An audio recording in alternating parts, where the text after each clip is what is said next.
nuestra ciudad y gracias también por poner en marcha esta tribuna poética que supone a la vez un motivo de alegría y una desazón, porque uno no sabe lo que va a venir.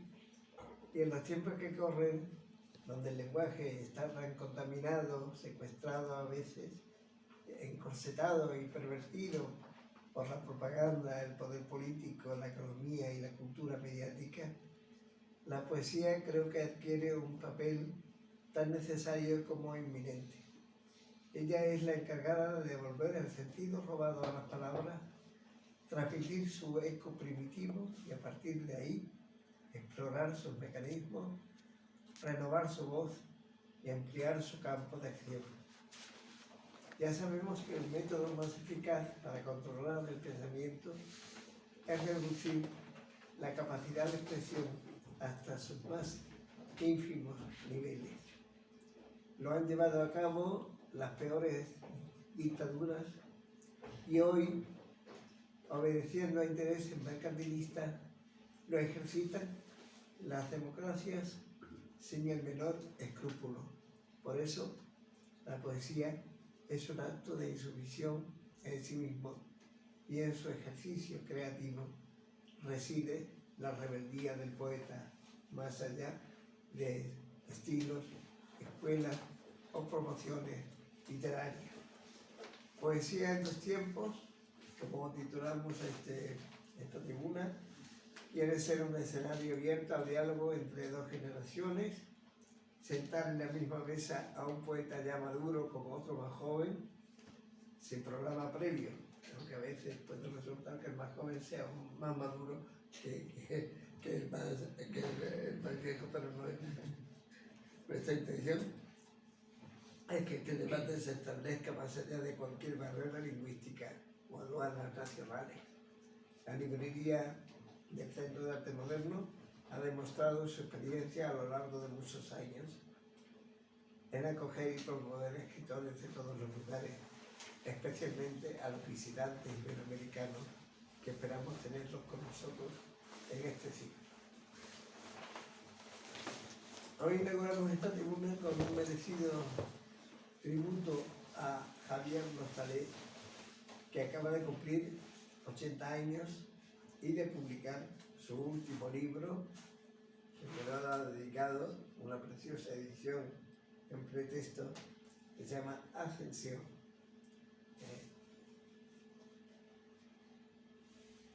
Para ello, le acompaña Santiago Dors, que para mí es un joven sabio, que ha cautivado a los lectores con su primer título, El tambor, el río y la máscara, que es algo más que un breve libro de ensayos literarios en el que indaga, a través de grandes obras de la poesía, la novela o el teatro, un camino hacia el conocimiento más profundo de nuestro ser.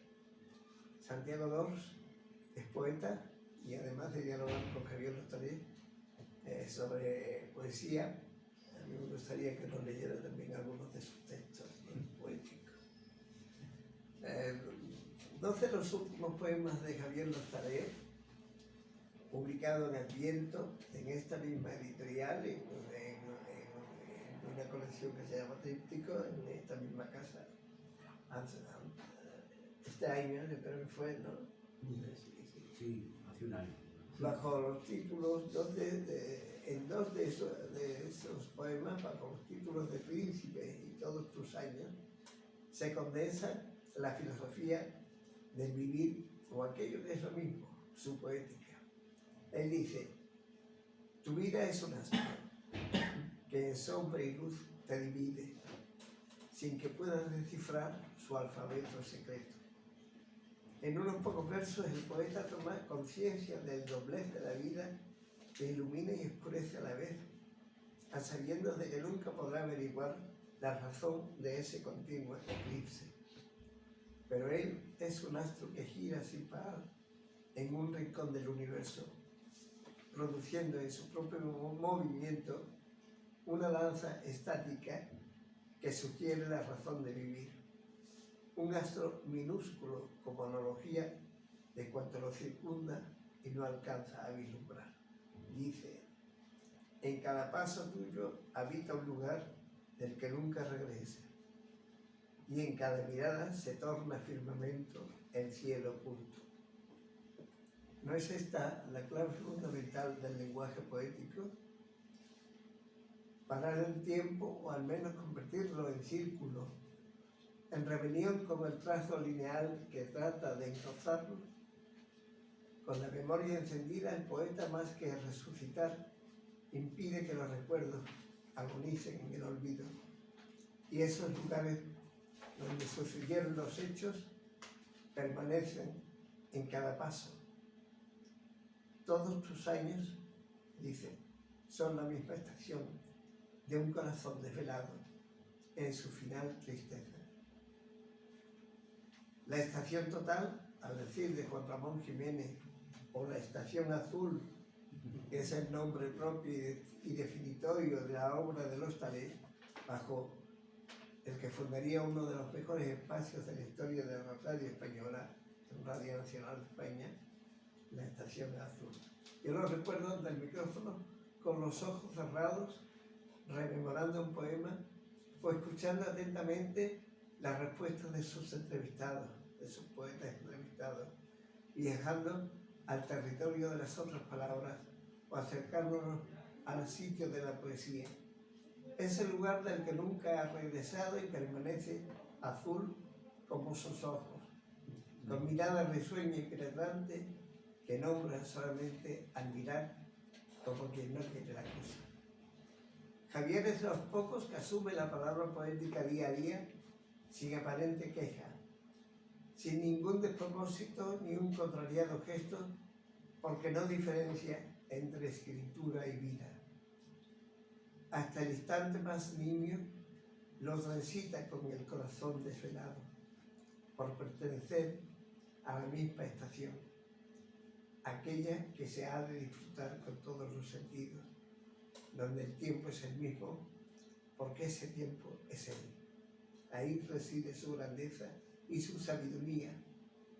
Tras abrir la ventana, la comilla, y posar los ojos en la línea del horizonte, hasta que en ellos tiemble el mar, tal como reza en el poema Príncipe. Dice, es un saber tan hondo que torna infinito el latido auroral del deseo. Ante ese paisaje, el poeta se deja llevar por la infinitud de sus lindes y exclama, ser un príncipe de nadie es la aventura más hermosa. Igual que un príncipe sin territorio o un príncipe olvidado. Y dice, ser un príncipe sin nombre es la espera sin reino del bautismo total. Con toda la humildad verdadera, Javier Los Talés lleva sobre su cabeza una corona, no como atributo de ningún principado, sino como conexión con un mundo que sucede por encima de sus pensamientos y que los traduce simultáneamente en palabras propias, carnales y cercanas, preservándolas siempre de la grandilocuencia y la vulgaridad.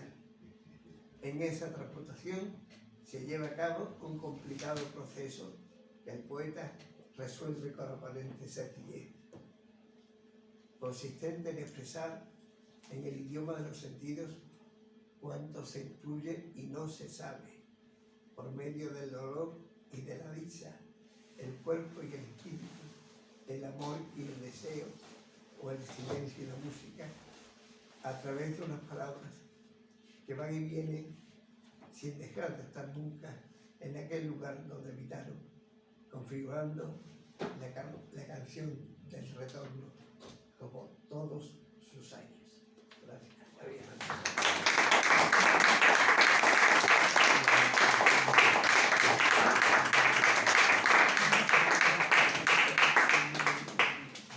Y ahora dialoguemos y le doy la palabra a Santiago, ¿no? Que nos introduzca un poco en este panel donde nos hemos metido. Sí. Si lo queréis. Yo quiero agradecerte mucho tus palabras y aquí he apuntado una cosa que en el libro de Santiago aparece nada más abrir las páginas y es: conócete a ti mismo, es primer verso del inconmensurable poema que empezó con Homero y que continúa hasta nuestros días. Todo lo escrito después, dice Santiago, Platón, Virgilio, San Agustín, Dante, Cervantes, Shakespeare, no son sino notas a pie de página que desarrollan esta cuestión. Y en otro momento de su libro dice: escribir no es más que buscarse y encontrarse uno mismo a través del lenguaje. Y dice también: la palabra divina crea la realidad al mismo tiempo que la nombra. Así pienso la palabra poética. Y luego hay un texto que me interesó especialmente. Dice que la disposición en caída de los versos hace paradójicamente que el lenguaje alcance sus cotas más elevadas.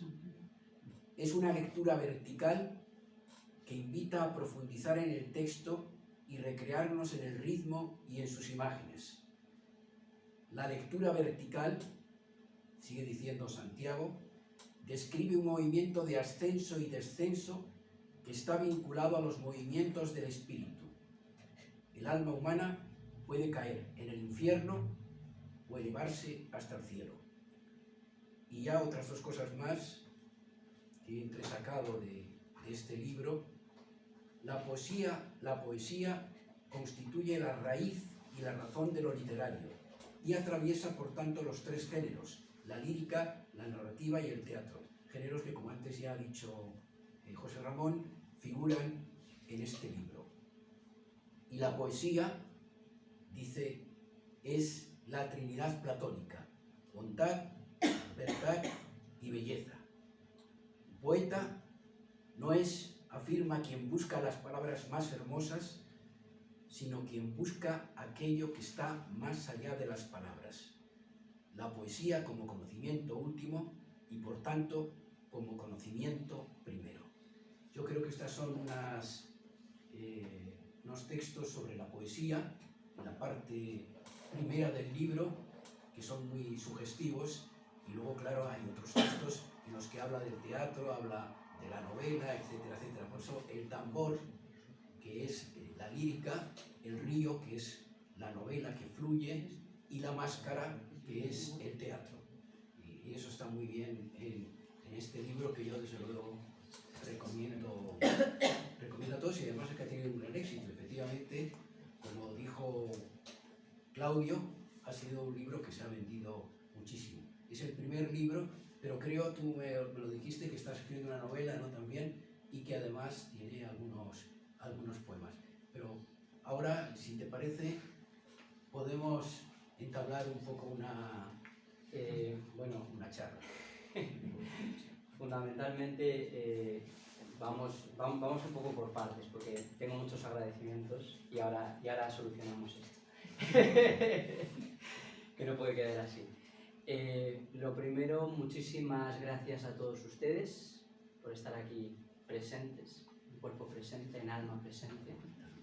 El elemento fundamental para la poesía es que haya un oído que la escuche, y recordemos que la literatura nace como oralidad principalmente, ¿no? Y en este sentido también, por supuesto, el espacio, este vientre materno que es para mí este lugar, porque yo realmente me siento muy unido a Claudio y a Raúl, a los que agradezco infinitamente la posibilidad de este espacio, que, como muy bien ha señalado nuestro querido presentador, no solamente es uno de los espacios que más está apostando por la cultura y por la literatura española e hispanoamericana actualmente en Madrid, sino que encima cuenta con un museo de unas características únicas, que desde luego les recomiendo que pasen a verlo.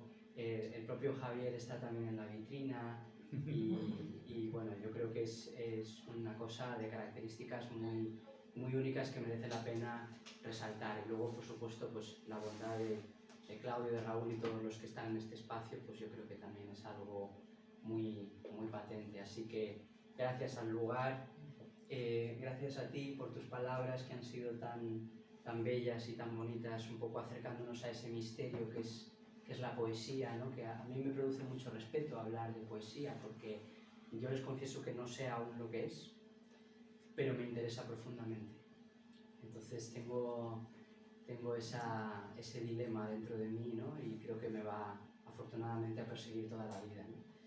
Y luego, por supuesto, quiero aclarar que aquí hemos venido sobre todo a celebrar la poesía del maestro Javier Lostalé, con su, ¿no? Por supuesto, y que él, no solamente por su 80 aniversario, sino que realmente estamos celebrando también el hecho de que la poesía no entiende de edades, y por eso creo que la iniciativa maravillosa de este ciclo que aquí empieza y que se abre con este conversatorio que se titula Sismógrafo de lo Invisible, ahora me detendré un poquito en el título, que es muy bello, pues no podía arrancar de otra manera sino con esta intergeneracionalidad que nos reúne en torno al misterio de la poesía, que debe ser siempre el protagonista. La verdadera protagonista debe ser siempre la poesía, ¿no?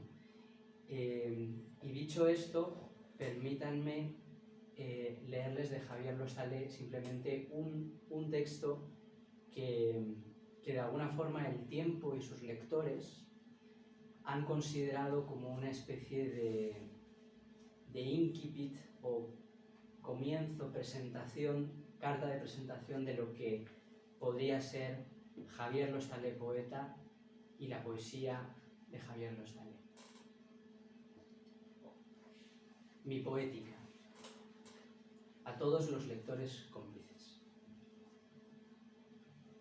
Escribo porque me salva, porque es lo único que me queda, porque fija un sonido, unas luces, el final de un acto de amor, el escenario de unas horas de deseo. Escribo porque están conmigo los que ya nunca estarán, porque bajo al mar desde la mesa donde apoyo la cuartilla y me quedo quieto en la memoria de un cuerpo y prolongo unas voces hasta perder la noción del tiempo, días y años juntos, apretados en un instante que me deja sin defensa.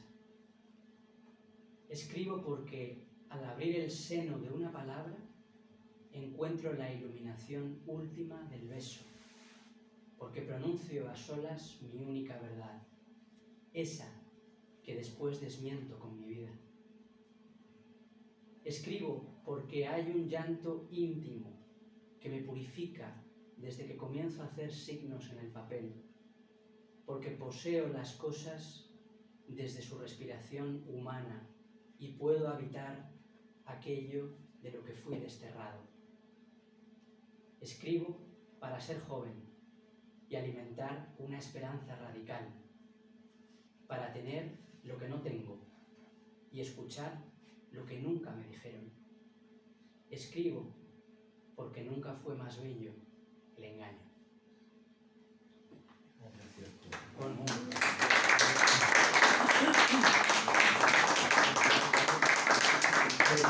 Yo agradezco muchísimo también a Santiago que haya leído ese texto. Por supuesto, claro, yo antes no he dicho nada de Claudio y Raúl, pero también mi agradecimiento es muy grande.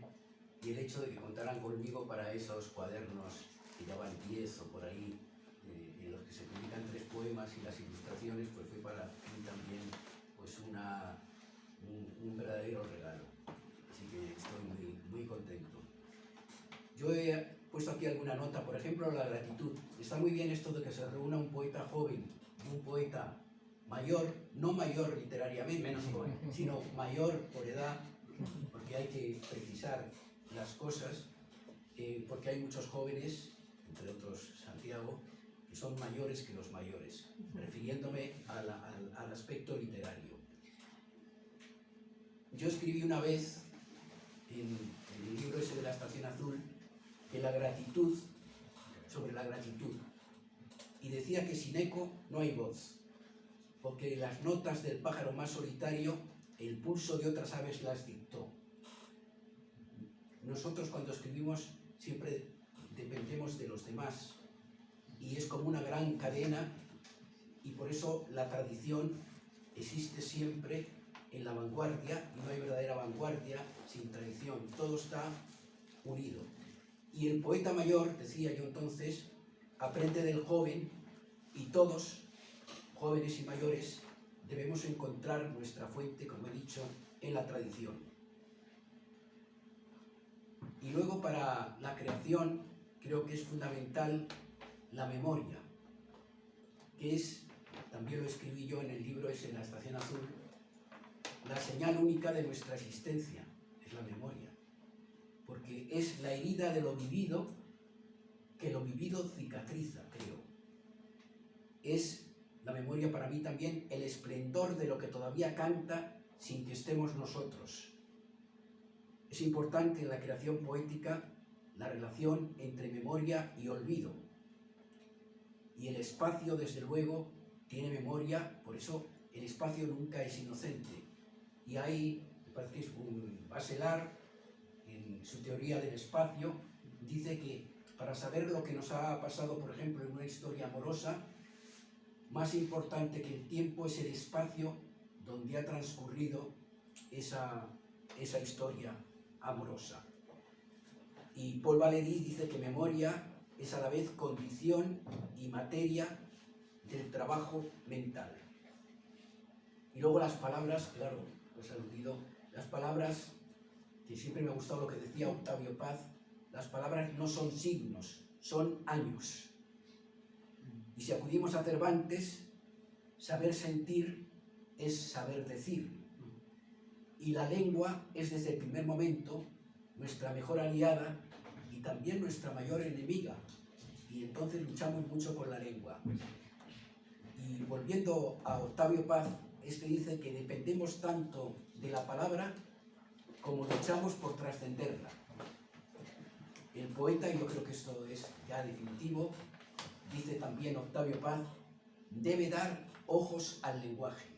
El poeta debe dar ojos al lenguaje. Ahora, si queréis, a mí me gustaría, José Ramón, si te parece, que tal, Santiago también, naturalmente, pudiéramos contar un poco el proceso de creación. Yo creo que en el proceso, he tomado notas porque yo no me fío nada de mí. Bueno, en el librito este, que me encargaron que escribiera como una especie de cartas a jóvenes poetas, como Rilke, salvando todas las distancias, el libro este que publicó una editorial universitaria de Córdoba, de Sevilla, la editorial Atenaica, que luego ha publicado libros muy interesantes, como por ejemplo uno sobre Eliot de Jaime Siles, luego ha publicado otro de Luis Antonio de Villena, en fin, ha publicado, son breviarios, pero son muy interesantes. Pues allí, citando, claro, a Rilke, dice que lo primero que tiene que uno, antes de empezar a escribir, es entrar dentro de uno mismo, llegar de verdad al fondo de uno mismo y no atender nada más que aquello que le diga el fondo de uno mismo. Yo creo que eso es fundamental, es decir, tener también necesidad de escribir. Eso creo que también es clave. El creador, y estoy pensando en Rilke, debe ser un mundo por sí mismo y encontrarlo todo en sí mismo. Y esto es sustancial también en la naturaleza. Por eso la gran poesía siempre tiene vínculos de una forma o de otra, tiene vínculos con la naturaleza, porque en la naturaleza está lo esencial, en la naturaleza está lo primigenio. Y luego, junto a esa necesidad, para escribir hay que tener soledad. Claro que la soledad es una cosa interior, porque aquí algunos me dirían, pues José Hierro no tenía soledad, porque José Hierro escribía siempre con ruido, escribía en los bares, con las máquinas tragaperras, escribía en Radio Nacional de España en la redacción mientras estaban todos moviéndose de un lado para otro y sin embargo él tenía la capacidad de concentrarse y de escribir.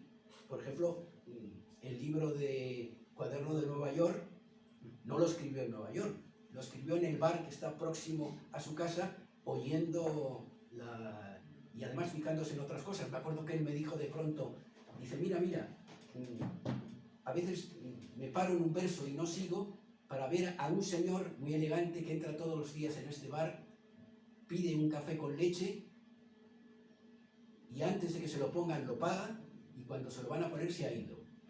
Y hace siempre la misma, todas las mañanas viene, pide el café con leche, lo paga y se va sin tomarlo. Y claro, bueno, quiero decir que él estaba atento a multitud de cosas, pero sin embargo era capaz de sentir esa soledad interior que es necesaria para la escritura. María Zambrano decía que escribir es defender la soledad en que se está. Y por tanto, soledad y creación son próximas. Y también algo que decía, que el otro día lo comentábamos, tú me lo decías, Santiago, citando además a ese gran poeta argentino que a ti te gusta mucho y que a mí también, que es Hugo Mujica, sobre el silencio, ¿no? O sea, ahí puedes, si quieres puedes decir algo tú de eso del silencio, Sí. que es muy importante. Y bueno, yo estoy totalmente de acuerdo contigo, empezando por la gratitud. Desde luego que debemos a toda la tradición, porque un poeta sin su tradición está claro que es un árbol que lo arrancamos del campo y de sus propias raíces, por tanto no se puede nutrir. Esa gratitud, ¿no? Yo creo que es impagable y afortunadamente es el tesoro el que a todos los poetas, a todos los escritores nos maravilla todos los días poder abrir esos libros tan antiguos y tan actuales, porque los reabrimos una y otra vez y nos nutren. Y yo incluso iría un poquito más allá y añadiría que la gratitud poética viene no solo de la tradición escrita, sino que en el fondo de lo que uno es, y de ahí viene un poco el conócete a ti mismo, que yo cito tanto del templo de Apolo en Delfos, en el centro de lo que es uno, más profundamente, más allá de la personalidad, aunque la personalidad se nutre de eso, hay un fondo que es pura sensibilidad, que nos conecta a los seres humanos y que está, para mí, en el corazón de lo que es el verdadero arte. Es decir, a mí me interesa la poesía en tanto que esa poesía tiene una verdad que decir. Y esa verdad es una verdad histórica, es una verdad personal, es una verdad científica, no. Es una verdad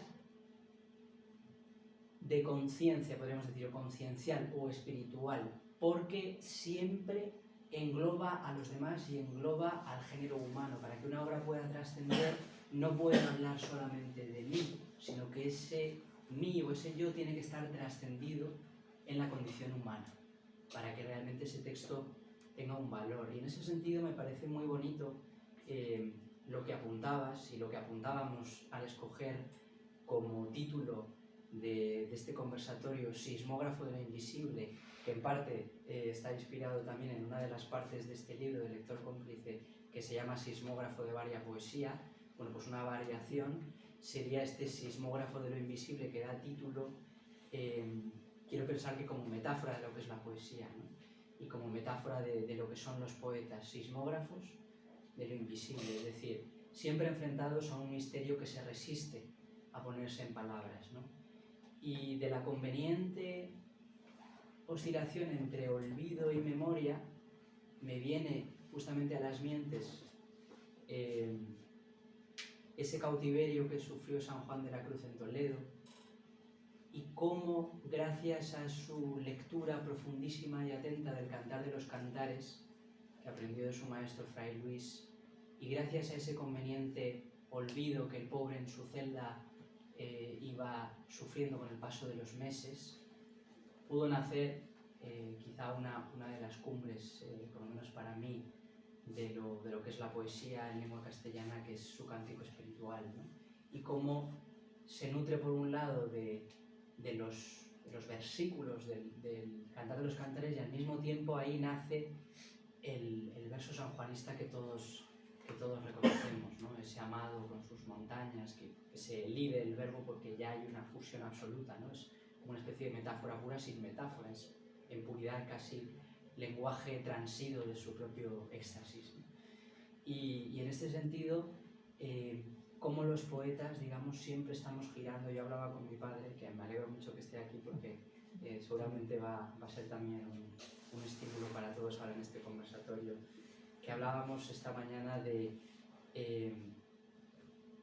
cómo la verdadera poesía es algo que no es simplemente la búsqueda de la belleza, ¿no? Que es como tradicionalmente se ha defendido y se ha buscado esa definición, ¿no? Va mucho más allá, ¿no? Es un querer encontrarse a uno mismo y a los demás en el lenguaje, ¿no? Yo creo mucho en esa noción de que lo genuino, lo original, lo que llamamos originalidad, es algo que no es simplemente ser muy distinto o muy raro, sino que tiene su raíz en el origen, en la palabra origen, ¿no?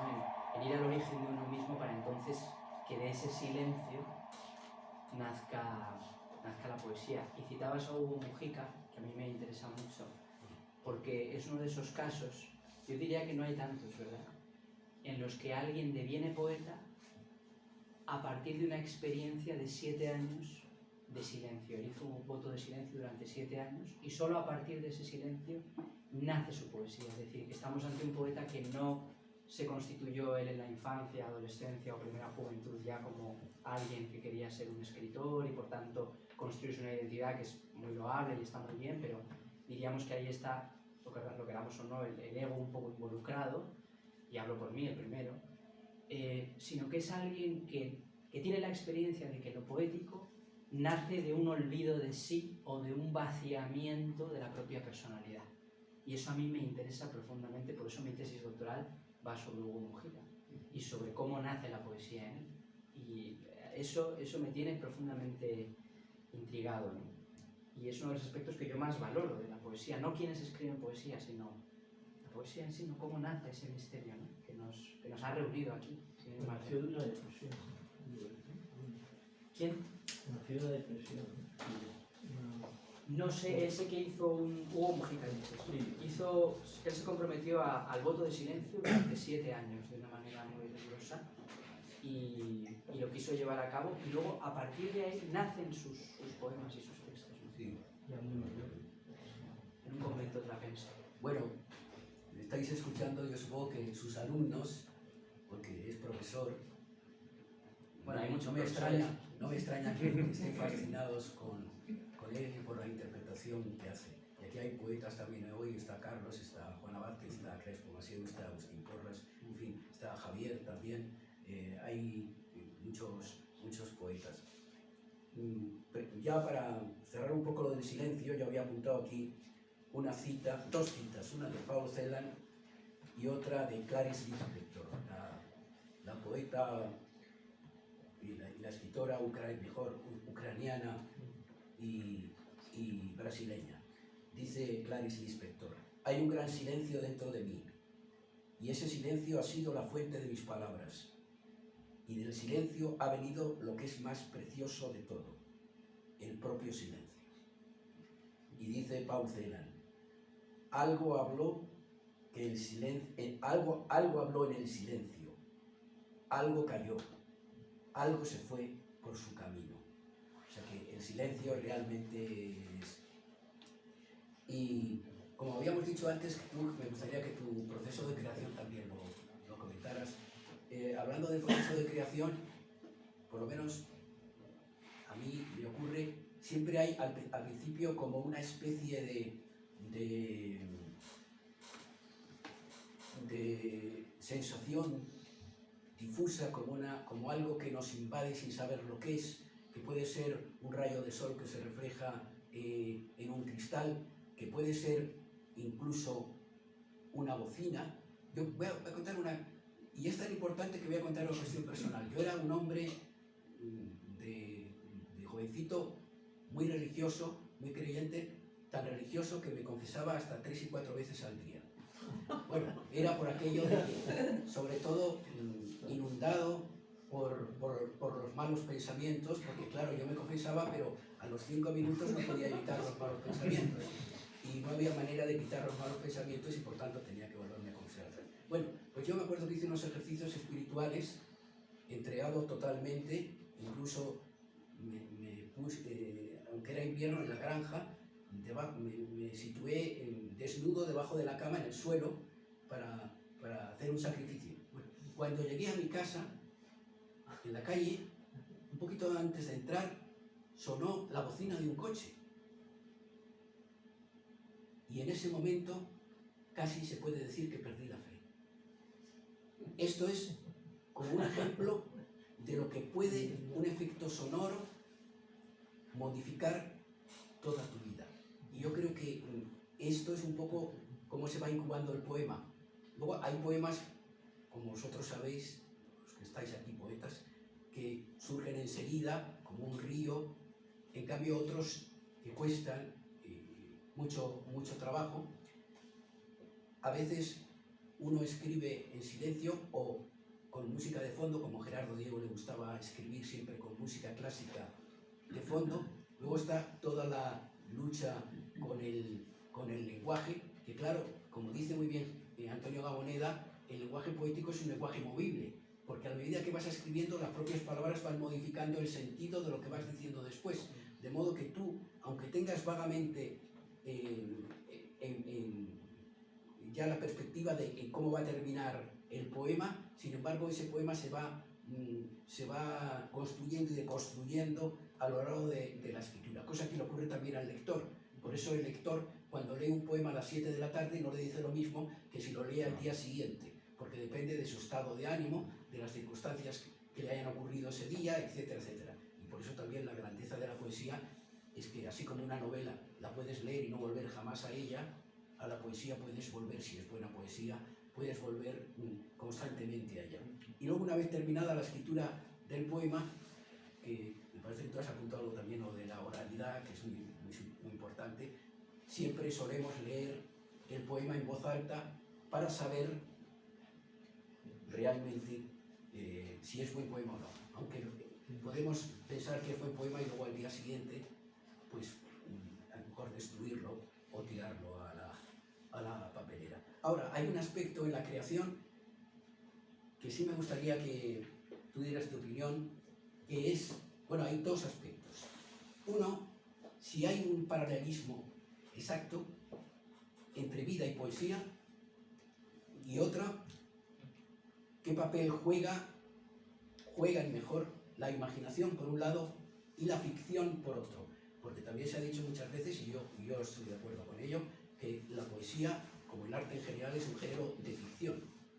Sí. Vale, antes de contestar a esas preguntas, que dan mucho juego, claro, la relación entre vida y literatura, ¿no?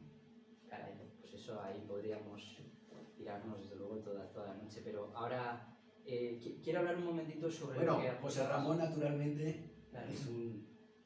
Bueno, teníamos que haber hecho la presentación, bueno, José Ramón le conocéis, pero teníamos que haber hecho la presentación de su obra y de eso, pero en fin, ya no lo hacemos, pero porque es conocido de sobra. Yo soy de la familia, de la casa. A los Pero vamos, anfitriones no hay que presentarlos. ya, pero que quieres, que si quieres tú Sí, que si decir quieres, algo también puedes decirlo, por claro, supuesto, pues, bueno, todo, cualquiera. cualquiera de vosotros. Cualquiera. Yo es que me apetece leer alguna cosa mía, porque yo, sabéis, bueno, la mayoría de los que me conocéis, yo creo que aquí me conoce bastante gente, más o menos.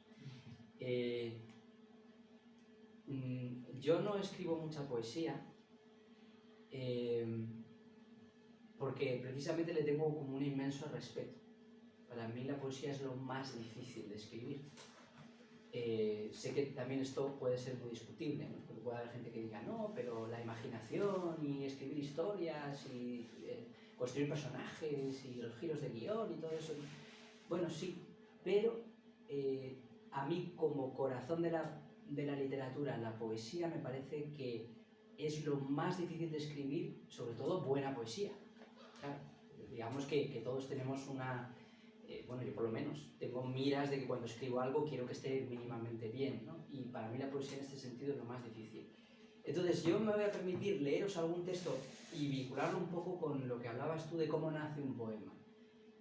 Evidentemente creo que puede haber muchos caminos, ¿no? Desde caminos más intelectuales de tengo que escribir sobre este tema, y entonces poetizo acerca de él, hasta inclinaciones, digamos, un poco más misteriosas. De repente lo que tú decías, esa especie de urgencia que nos entra, que además se siente como una urgencia casi un poco física, como el que tiene de repente ganas de comer o algo, de decir, me tengo que sentar a escribir esto porque me está viniendo algo, y de alguna forma misteriosa tú sabes que ese algo merece la pena.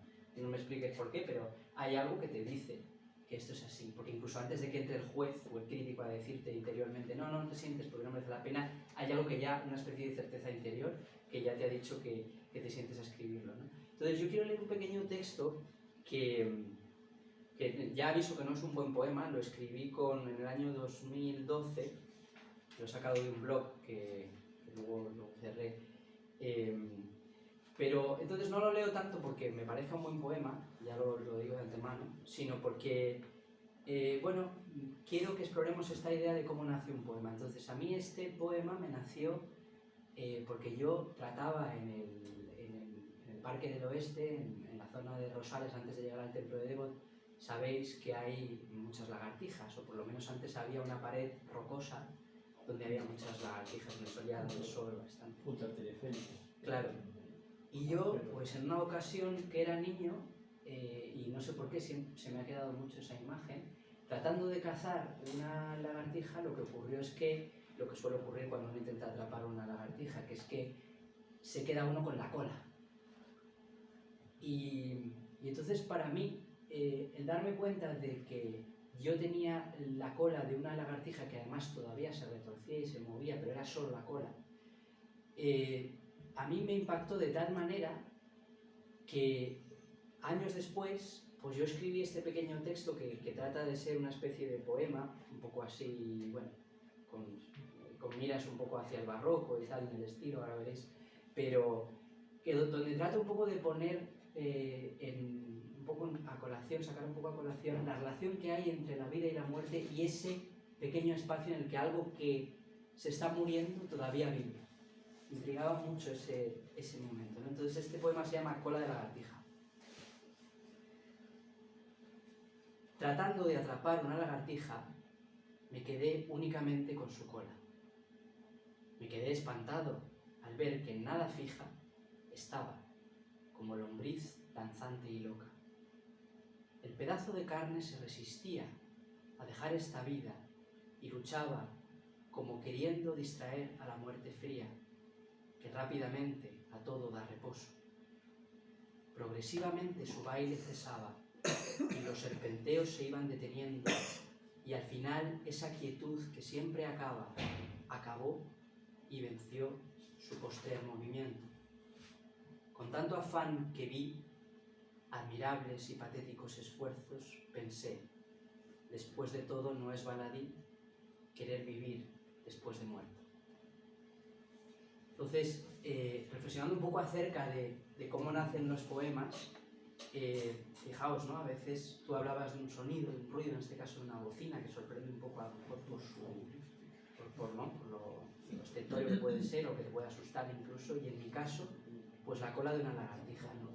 Y cómo a veces de lo más prosaico, que esto es una cosa que es interesante explorar, ¿no? Cómo a veces de cosas aparentemente tan prosaicas y tan anecdóticas pueden hacer de repente el deseo de investigar eso, investigarlo.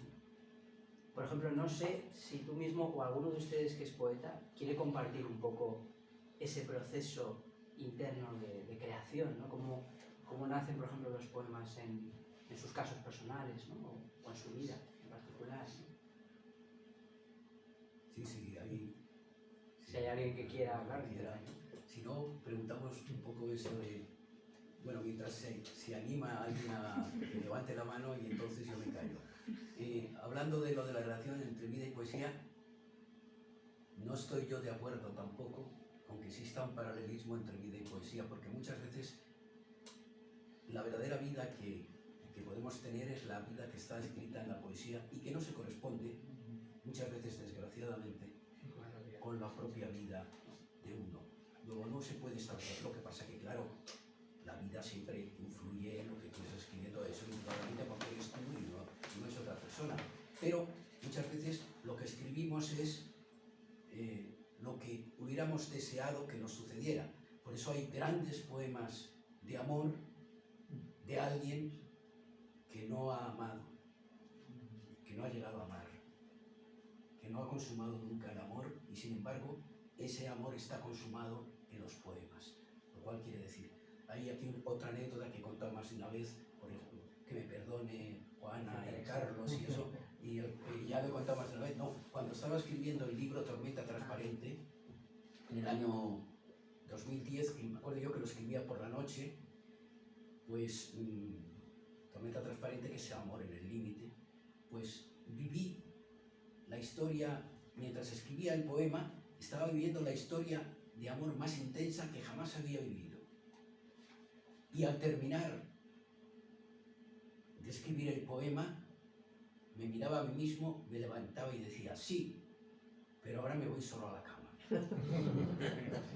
Eso indica cómo no hay un paralelismo exacto entre la poesía y la vida, aunque la vida está...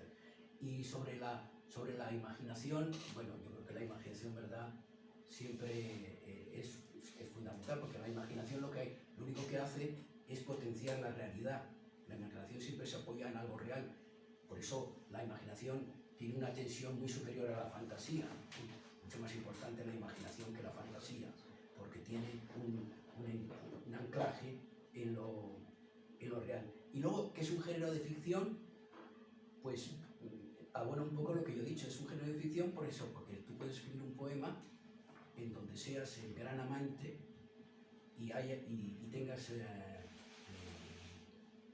se arrodillen ante ti todos los amores, y sin embargo, ni eres gran amante, ni tienes ningún amor, y sin embargo consigues en el poema que eso suceda. Luego también creo yo que en ese sentido es un género de ficción. Hay aquí una cosa en el libro este,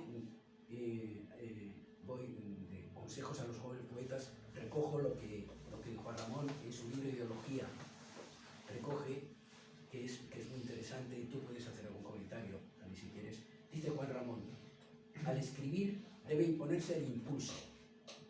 En poesía siempre lo espontáneo, pero sometido a lo consciente, como dice él, consciente. Y le puede preguntar el poeta joven, ¿y debemos corregir el poema? Corregir es completar, dice Juan Ramón. Y la poesía debe ser clara, poesía clara, que no quiere decir abierta y evidente. Y debe emocionar, y contesta Juan Ramón, poesía que no contagia, que no prende, por muy bien que esté, no sirve de nada.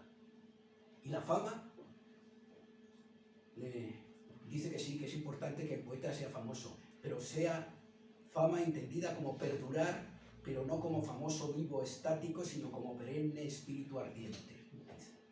Y dice también que no comprende otra crítica que la autocrítica. Y finalmente dice, ¿y cómo se gesta un poema? Y él dice, pasear, contemplar, meditar y luego crear. Yo creo que esto es este decálogo, lo que sea, es clarísimo, ¿no? Sí. No sé si tú lo que opinas de esto. Especialmente el tema de la fama, ¿no? Sí. Qué buena la distinción. Claro. Yo distinguiría también un poco entre fama y gloria. Prestigio. Y prestigio. Claro. Popularidad, prestigio. Claro. Sí, popularidad. Bueno, Pues yo me acuerdo, Sí. ¿verdad? sí. Me acuerdo de muchas conversaciones que tuvimos con el poeta Gastón Vaquero, que tuvimos la oportunidad de conocerlo, Estuvo ahí, porque sí. era compañero nuestro en la Radio Nacional, y él decía y repetía hasta la saciedad que la fama era el enemigo número uno del poeta, ¿no? Que, bueno, fama lo podía tener un novelista, lo podía tener un cineasta, lo podía tener Un actor. un actor, pero un poeta nunca, ¿no? Porque el poeta, en el momento en que se sentía famoso, empezaba a traicionarse Sí. y ya no a escribir su verdad, sino Bueno, la eso verdad, pasa también. la verdad que el otro le pedía, ¿no? Los artistas. Entonces, con respecto a lo que decía antes del paralelismo de literatura y vida, es verdad que Cavafis, por ejemplo, dice que vivió en la realidad todo lo que escribió, sino que el que lo vivió de verdad era un humano que se lo contaba, y entonces él, que era un hombre tímido y funcionario, pues escribía todo eso. Pero yo creo que la vida, la verdadera realidad, más que la que nos encontramos en la esquina cuando nos salgamos de aquí, es la que se escribe y la que nace del fondo de tu conocimiento y tu conciencia, ¿no? Ese autoconocimiento, yo creo que es la vida, aunque no responda a la lógica de la calle y la lógica del tiempo, ¿no? Yo quería decir respecto a lo que tú has hablado de ficción y imaginación. Yo creo que en general la poesía no desarrolla tanto el tema de la ficción y la imaginación. Es más bien la imaginación en el sentido de buscar el ritmo y el encuentro de las palabras, donde intuición y razón no están. Es decir, yo por eso, por ejemplo, no escribo un pequeño relato, pero no escribo novela, porque realmente mi imaginación, digamos, de mundos diferentes no se desarrolla. En cambio, sí que encuentro una poesía en cualquier cosa, un pájaro que se posa, un vaso que bebo, una mano que acaricia, es decir, una hoja que cae en un árbol, etc. ¿no? Entonces yo creo que sí hay que tener imaginación, pero en el sentido más, digamos, sagrado de la palabra, es decir, en el sentido más trascendente. Por eso, donde la filosofía ya no llega es donde empieza la poesía. Es decir, es un encuentro de intuición y razón. No puedes expresar solamente sentimientos, ni tampoco pensamientos, sino que pensamiento y sentimiento tienen que estar juntos en un mismo abrir. Por eso la poesía es demasiado obvia, o demasiado palabras muy bonitas, como decía Carlos Emilio Godoy, no vale, porque no es escupir piedras preciosas.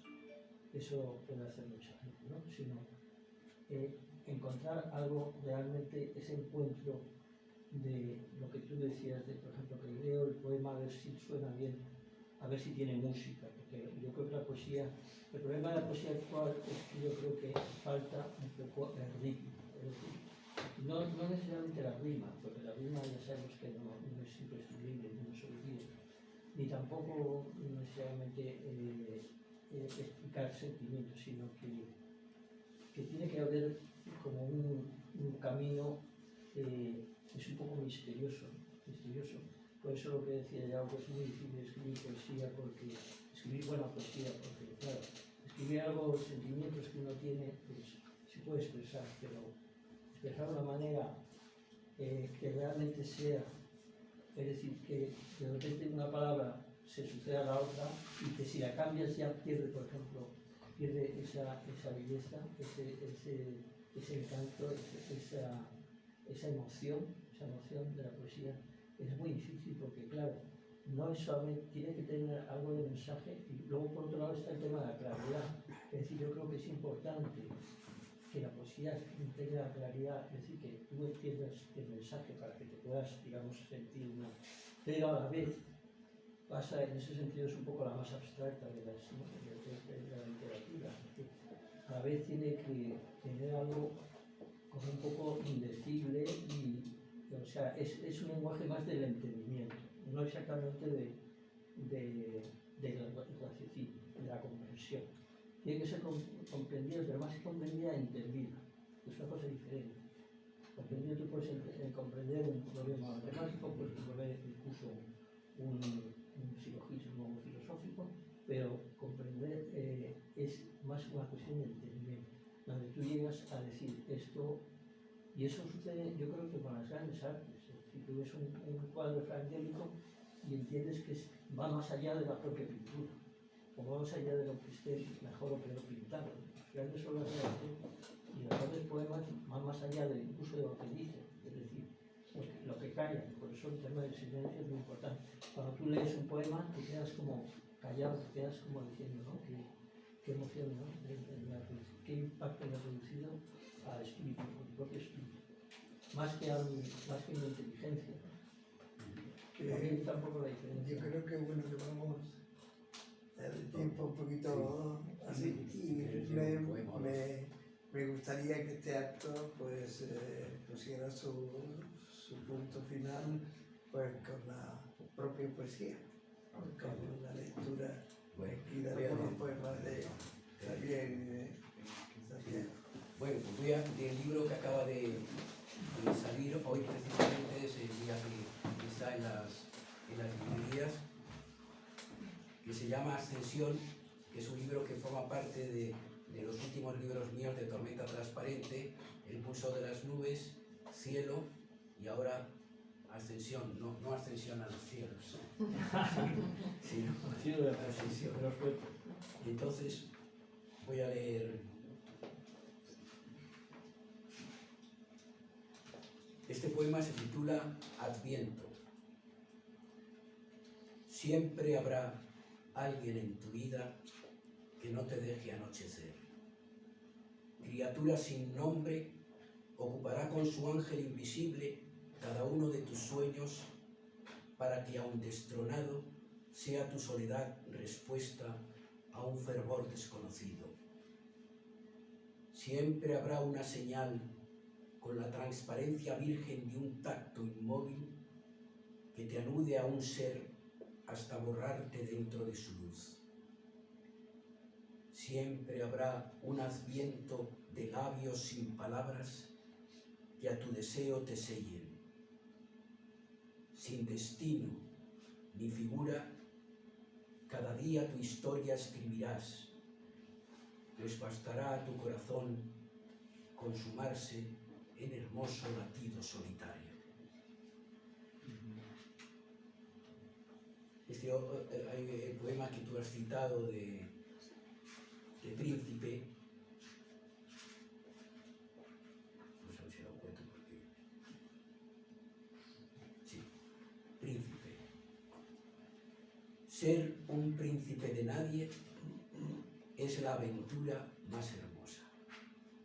Tumbado, abrir la ventana y posar los ojos en la línea del horizonte hasta que en ellos tiemble el mar, es un saber tan hondo que torna infinito el latido auroral del deseo, y un pulso sin cuerpo todo en su numen abraza.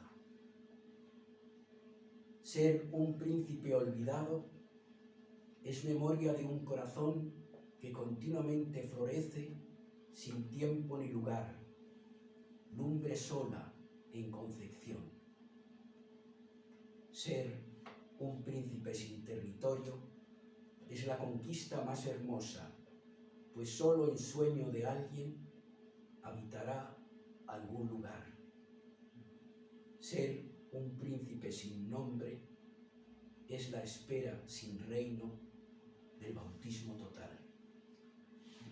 Y ya leo un tercero para que pueda leer. Lee, no te despidas, que a mí me gusta mucho. Ah, no te despidas. Peticiones del público. Totalmente, claro. Peticiones del oyente. Y además está muy bonito, no te despidas. Espera, a ver. Voy a buscarlo. Creo que lo tengo. Muy bien pensado. No te despidas, sí.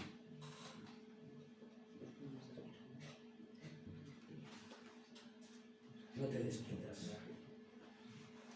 Nunca te despidas. Sostén en alto esa rosa de lo inaccesible cuyo perfume aún queda dentro de ti.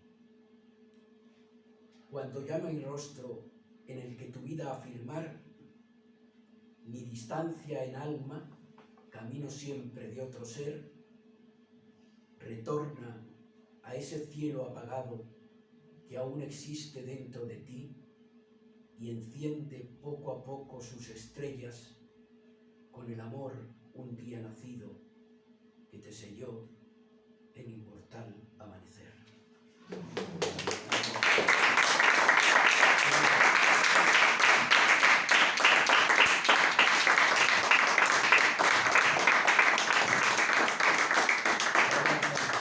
Ya terminamos con la lectura de...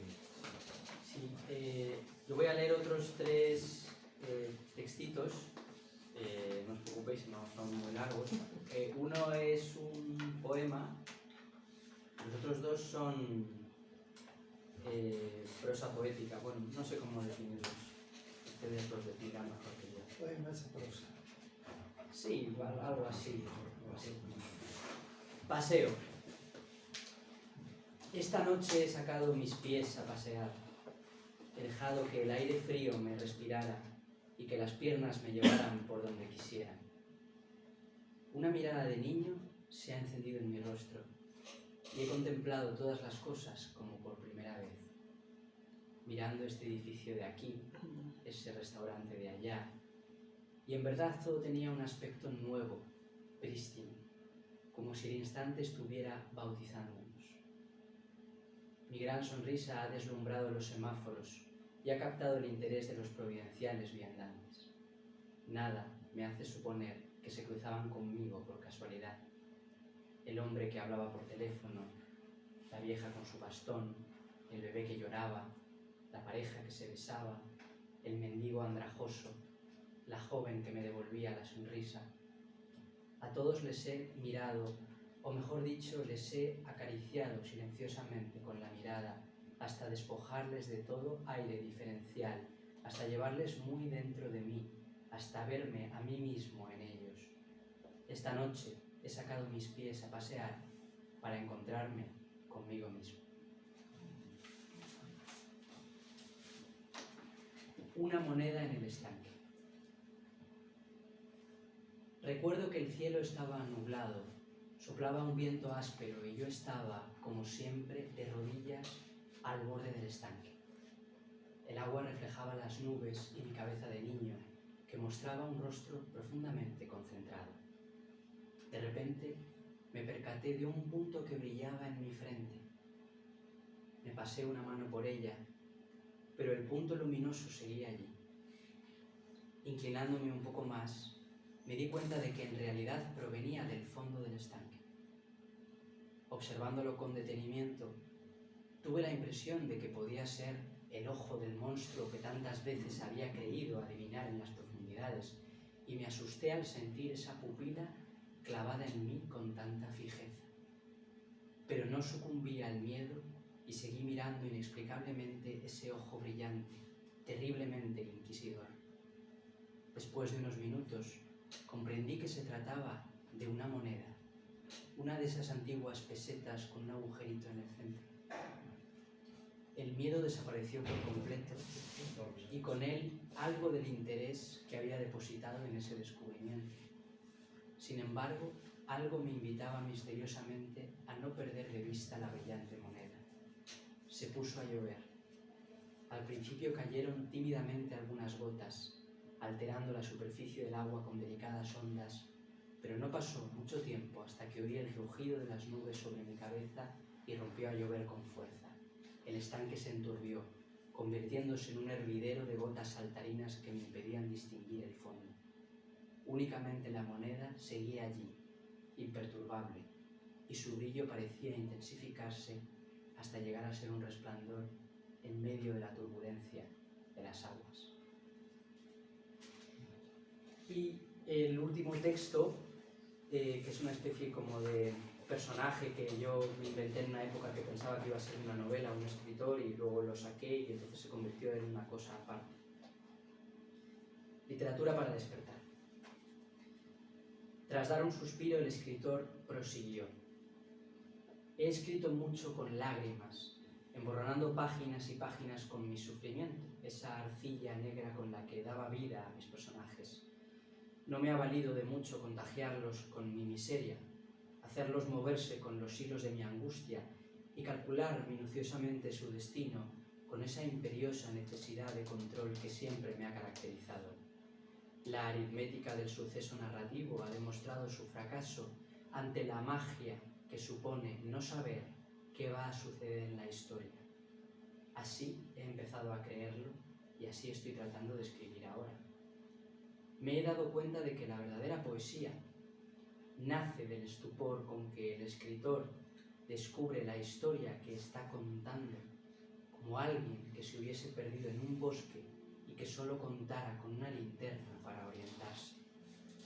Sería absurdo pensar que los árboles, heridos por ese haz de luz, han sido creados por quien los ilumina. De la misma manera, el escritor tampoco debe vanagloriarse de haber creado algo genial, sino tal vez de haber alumbrado un poco lo que había en la sombra. No trato de ser un revolucionario social, ni un líder religioso, ni un ego intelectual. Mi única pretensión es despertar a los demás, despertar sus conciencias hacia el misterio de lo que son, el misterio de lo que somos. La literatura debería ser un acto humano, un medio de conexión con los demás, esa intimidad que no conoce sombras y que aspira a explorar todo lo que somos y todo lo que es.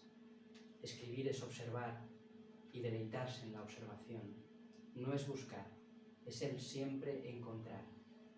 No debe ser muy diferente del resto de actividades humanas, una forma como otra cualquiera de amar la vida.